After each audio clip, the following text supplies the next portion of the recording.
अस्सलाम वालेकुम। आज के सेशन में हम लोग देखेंगे मल्टी करेंसी को। मल्टी करेंसी में आपने अपना जो सी करेंसी डिफाइन करनी है वो आपने जिसके पास मॉड्यूल एक्टिव होगा वहाँ पर सेटिंग्स में जाने के बाद यहाँ पर करेंसी का टैब आ रहा होगा। करेंसी के टैब पर आने के बाद यहाँ पर ऐड न्यू पे क्लिक करेंगे, यहाँ पर अपनी करेंसी सिलेक्ट करेंगे और यहाँ पर एक्सचेंज रेट डिफाइन कर देंगे। अगर बिलफर्ज मैं एग्जांपल लूँ कि आज डॉलर की प्राइस है 297, तो मैंने क्या करना है कि अपना एक्सचेंज रेट देखने के लिए कि कितना बनता है 1 रुपी इक्वल टू डॉलर्स 1/297 करूंगा तो मेरे पास 0 पॉइंट जो भी वैल्यू आएगी वो मैंने यहाँ पर मेंशन कर दूंगा। मैंने ऑलरेडी मेंशन की हुई यहाँ पर, जैसे कि यूनाइटेड स्टेट की यहाँ पर मैंने ऑलरेडी डिफाइन की हुई 0.0033।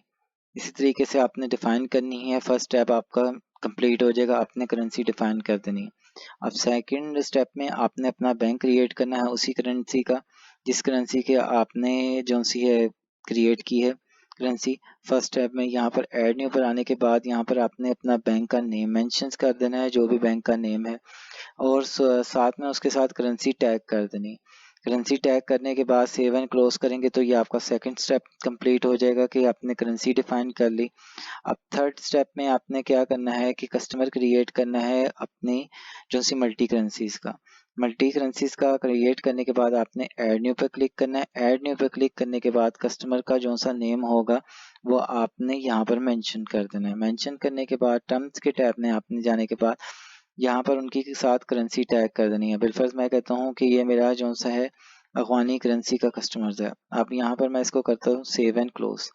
सेव एंड क्लोज करने के बाद ये मेरा second process third process complete हो गया सर। तो के कस्टमर हम लोगों ने क्रिएट कर लिया। उसके बाद अगर हम लोगों ने इनवाइस क्रिएट करनी है, सिंपली सेल्स में इनवाइस में ऐड न्यू पर सेल इनवाइस। सेल इनवाइस में आने के बाद जो सा कस्टमर आपका होगा मल्टी करेंसी का वो आपने सेलेक्ट करना है और यहाँ पर आपके पास एक्सचेंज रेट भी होगा कि जब आप बिलफर्स्ट कल आपने पोस्ट की तो वहाँ पर 0.97 था, यानी कि 3.68 था आज का जो सा रेट था 1 रुपीज़ का। तो वो आपने डिवाइड किया तो आपको पता लग गया कि 0.95 था उसका रेट। अब यहाँ पर जो चीज़ आपने सेल की आपने वो सिलेक्ट कर ली। सिलेक्ट करने के बाद यहाँ पर अमाउंट मेंशंस कर दी कि आपकी जो सी है वो अमाउंट कितनी बन रही है। अब वहाँ पर मेंशन करने के बाद आपने सिंपली किया approve and close. Approve and close करने के बाद ये आपका कस्टमर जो सा है वो उसकी इनवाइस क्रिएट हो गई। अब आपने उनकी अमाउंट रिसीव करनी है, सिंपली एज सेल्स में रिसिप्ट में आने के बाद यहाँ पर ऐड न्यू पर क्लिक किया। फर्स्ट ऑप्शन आ गया आपके पास रिसिप्ट। रिसिप्ट पर आपने क्लिक करने के बाद आपने सेलेक्ट करना है जिस कस्टमर की वो आपने बनाई है। वहाँ पर सेलेक्ट करने के बाद यहाँ पर आपने अफगानी रुपीज़ जो सा बैंक ऑटोमेटिकली आ जाएगा क्योंकि उसके साथ टैग हुआ हुआ है। अब यहाँ पर आपकी जो सी अफगानी रुपीज़ है वो आपकी जो सी प्राइस इंक्रीज हो गई है कि आपके जो सा है अफगानी रुपीज़ वो अब 4 रुपीज़ का हो गया। अब वो 1/4 आप करेंगे 4, आपके पास आ जाएगा एक्सचेंज रेट 0.25। अब 0.25 आ गया। अब कितनी अमाउंट उससे रिसीव हुई है, मैं कहता हूँ कि मुझे 2000 उनसे रिसीव हुई है। अब 2000 मुझे रिसीव हुई। अब मैंने इसको किया simply save and close. Save and close करने के बाद अगर मैं जाता हूँ रिपोर्ट में जाने के बाद मैं जाता हूँ सेल्स कस्टमर टैब में। यहाँ पर मैं सर्च करता हूँ कस्टमर स्टेटमेंट को जब मैं सिलेक्ट करता हूँ अपने अफगान कस्टमर के नाम पर, अब इसको मैं करता हूँ रन रिपोर्ट करने के बाद अब वो मुझे बता रहा है कि 10,000 की आपने इनवाइस बनाई थी, उसके साथ वोचर आईडी क्या लगी थी और कितनी अमाउंट रिसीव हुई। अब मैं बेस करेंसी में देखता हूँ कि मुझे क्या वो फिगर शो कर रहा है। अब मैंने देखा कि वो मुझे शो कर रहा है कि आपको रियलाइजेशन गेन हुआ है। वो किसकी बेस पर कि आप जो सी है जब रिसीविंग करने गए हैं वो जो सी अमाउंट का एक्सचेंज रेट है उसकी वजह से आपको गेन हुआ है, और रिमेनिंग अमाउंट जो सी आपकी जो सी है सेल रिसिप्ट वो आपने इतने की पोस्ट की हुई है उसमें। ये आपके पास सारी डिटेल्स भी यहाँ पर शो रिफ्लेक्ट कर रहे हैं। उसके बाद आपने देखना है कि परचेज का सेक्शन, परचेज में भी आप सप्लायर्स में आएंगे जैसे आपने कस्टमर डिफाइन किया था। ऐड न्यू पर क्लिक करेंगे। ऐड न्यू पर क्लिक करने के बाद यहाँ पर आपने सप्लायर की इंफॉर्मेशन मेंशन करनी है। अपने सप्लायर की इंफॉर्मेशन मेंशन करवाए। टर्म्स में आने के बाद यहाँ पर आपने जैसे कस्टमर के साथ करेंसी डिफाइन की थी, यहाँ पर भी अपने करेंसी डिफाइन कर देनी है। इसको कर देना है simply save and close. Save and close करने के बाद आप बिल्स में आने के बाद यहाँ पर आप अपने जो सभी कस्टमर्स है सब सप्लायर उसका आपने बिल क्रिएट कर देना है। सप्लायर का बिल क्रिएट करने के बाद आपने यहाँ पर वो सप्लायर था आपने वो सिलेक्ट कर लिया और यहाँ पर एक्सचेंज रेट भी आ गया। अब जो चीज़ आपने उससे परचेज किया वो सिंपली आपने मेंशंस कर देनी है। मेंशन करने के बाद उसका रेट मेंशंस कर देना है कि पर पीस का रेट क्या है और कितनी क्वांटिटी है वो अपनी यहाँ पर मेंशन कर देनी। यहाँ पे मेंशंस करेंगे तो उसका बिल क्रिएट हो जाएगा इस एक्सचेंज रेट पर। उसके बाद आपने सिंपली कर देना है अप्रूव एंड क्लोज।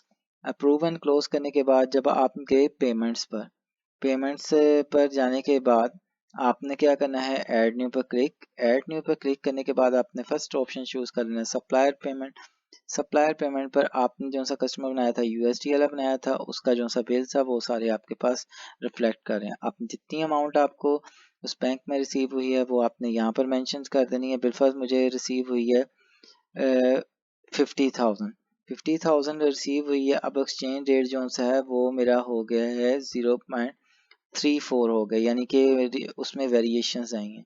वेरिएशंस आने के बाद यहाँ पर इसको मैं सिंपली करता हूँ सेव एंड क्लोज।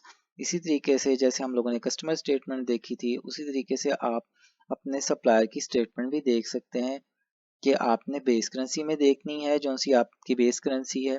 जैसे कि मेरी पाक रुपीज़ है तो बेस करेंसी देखनी है। आप सप्लायर स्टेटमेंट में जाएंगे। सप्लायर स्टेटमेंट में जाने के बाद वो जो सा कस्टमर्स है आपने उसको चूज़ करना है। चूज़ करने के बाद आपने करना है रन रिपोर्ट करने के बाद आपको वो शो कर रहा है कि आपका जो सा है इतनी अमाउंट आपने बिल बनाया था उसके अगेंस्ट आपने इतनी पेमेंट की है, रिमेनिंग अमाउंट इतनी है। अब बेस करेंसी में भी अगर आपने देखना है तो वो आप बेस करेंसी पे क्लिक करके रन रिपोर्ट करेंगे। रन रिपोर्ट करने के बाद वो आपको शो कर देगा कि परचेज बिल आपने बिल बनाया था उसकी अमाउंट कितनी थी, उसके अगेंस्ट आपने पेमेंट की थी वो कितनी थी।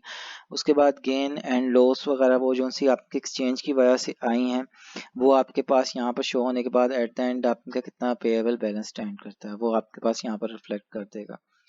आज के मॉड्यूल में मैं रीकैप कर देता हूँ उन चीज़ों को कि आपने फर्स्ट पर करेंसी डिफाइन करनी है सेटिंग्स में जाके। उसके बाद उसी करेंसी का बैंक ऐड करना है वो बैंक में अकाउंट बैलेंसेस में जाके, और उस बैंक मेक श्योर कर लेना है कि बैंक बनाते हुए आपने उस करेंसी को भी सिलेक्ट कर लेना। उसके बाद तीसरे स्टेप में आपने कस्टमर डिफाइन करना है। कस्टमर डिफाइन करने के लिए आपने टर्म्स के टैब में करेंसी भी टैग कर देनी है कि जिस करेंसी का वो कस्टमर है। और जब भी इनवाइस क्रिएट करनी है वो आपने सिंपली सेल्स में इनवाइस में कस्टमर को सिलेक्ट करने के बाद वहाँ पर आप पास एक्सचेंज रेट भी आ रहा है, अगर चेंज होता है तो वो आप चेंज कर सकते हैं। इसी तरीके से पेमेंट जो सी होती है उसकी जो सी कस्टमर ने आपको की है वो रिसीव करनी है तो वो भी आप कर सकते हैं। उसके बाद फोर्थ में आपने जैसे कस्टमर डिफाइन किया था उसी तरीके से आपने सप्लायर डिफाइन करना है। परचेज में सप्लायर, देन टर्म्स में जाने के बाद आपने उसके साथ करेंसी टैग कर देनी जिस करेंसी का वो सप्लायर है। उसी तरीके से आपने उसका बिल पोस्ट करना है परचेज में जाके बिल्स में। वहाँ पर भी एक्सचेंज रेट आ जाता है क्योंकि डेली बेसिस पर जो सी है वैल्यूज ऊपर नीचे हो रही थी आपकी करेंसीज की। और अगर पेमेंट करनी है तो परचेज में जाके पेमेंट्स में आप सिंपली उनकी पेमेंट कर सकते हैं। आज के ब्लॉग में इतना ही था। इंशाल्लाह आपको अगले ब्लॉग में मिलेंगे। शुक्रिया।